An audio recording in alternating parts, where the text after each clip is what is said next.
What's up, MetaNerdz? This video is all about the Reborn Emperor superweapon, the Galaxy Gun.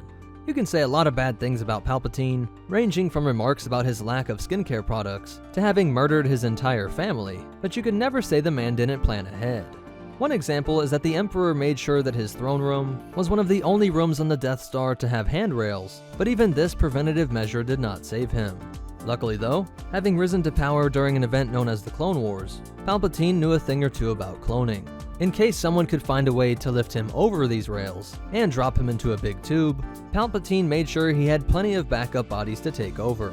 During his reign, the Emperor would conduct essence transfers on multiple clone replicas of himself, making them nearly perfect copies. When the Emperor died, one of these clones started to rebuild the Empire. Palpatine's throne world was on Byss, a highly secured planet located in the deep core. After many years of planning, the Emperor ensured that this site could quickly pump out new Star Destroyers. The resulting Byss defense fleet was created back in 19 BBY, the final year of the Clone Wars. During its early years, this fleet protected the Super Star Destroyer prototype, but it had remained relatively obscure and was able to keep off the New Republic's radar. The Reborn Emperor added to the Byss defense fleet, including the Venator-class, Vengeance-class dreadnoughts, and at least one Bellator, making it a rival to the best of the New Republic fleets. But Palpatine's love of superweapons was definitely transferred into these clones as well, resulting in the production of the Galaxy Gun. This massive cannon was completed in 10 ABY and cost an estimated 300 billion credits. That is the equivalent to 2,000 Imperial Star Destroyers or 5 million TIE Fighters. This massive superweapon was 7,250 meters or 4.5 miles long. This makes it about 4.5 Imperial Star Destroyers, but still less than half the length of the Executor-class Super Star Destroyer. At 1,217.5 meters, or 0.75 miles tall, it was 2.5 times the height of the ISD, 12 Zillo Beasts, or equal to 52 AT-ATs. If the Galaxy Gun were to show up on Earth, it would stretch from the tip of Manhattan at Battery Park up to the Empire State Building, or nearly 4 times the Nimitz-class aircraft carrier. And it would be about the height of the Burj Khalifa, plus the Empire State Building.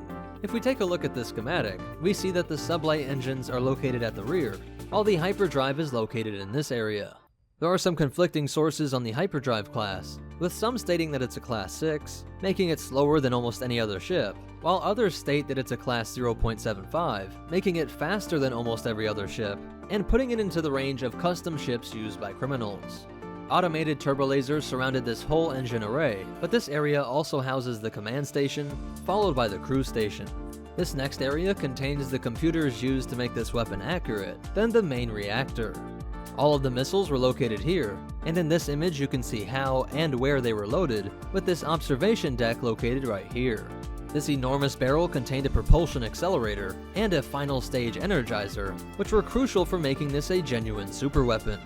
It fired what were called intelligent projectiles, since they could be accelerated to the right degree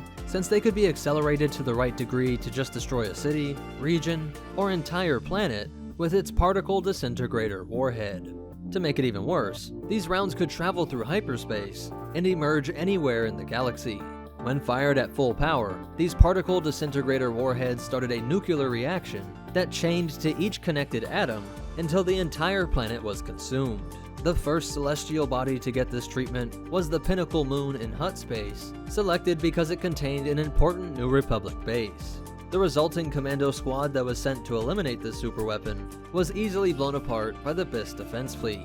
Many other worlds were destroyed, allowing Palpatine to retake parts of the inner and outer rim. Then the New Republic learned that it had some features that made it even more terrifying, with the destruction of Nespis 8 showing that the warheads themselves were covered in armor strong enough to prevent them from being shot down, and then it was shown that they were accurate enough to target ships, seen in the loss of the Pelagia that took the lives of 100,000 troops on board. It wasn't until Luke was able to kill the Reborn Emperor that the true hero R2-D2 was able to save the galaxy again, by sending the Eclipse 2 on a crash course to smash into this superweapon. The Eclipse 2 was itself also considered a superweapon, so in this one incident, the New Republic now had the upper hand. Perhaps guided by the mysterious hand of the Force, one of the missiles was armed and expelled from the craft right before the Galaxy Gun's destruction.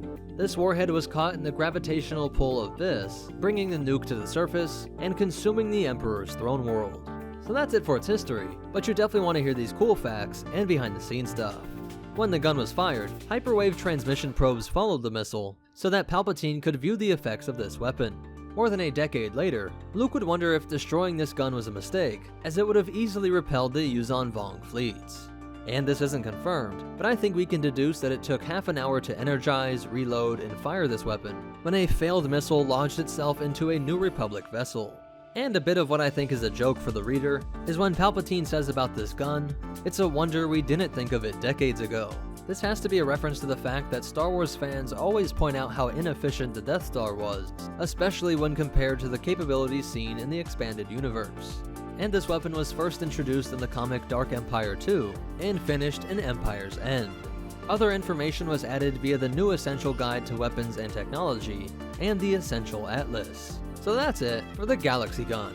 If you want to connect with us, help support this channel, or get your own copies of the reference materials used to make this video, be sure to check out the links in the description. Special shout out to our supporters over on Patreon, but most important of all, remember, R2-D2 really needs to be considered a super weapon at this point.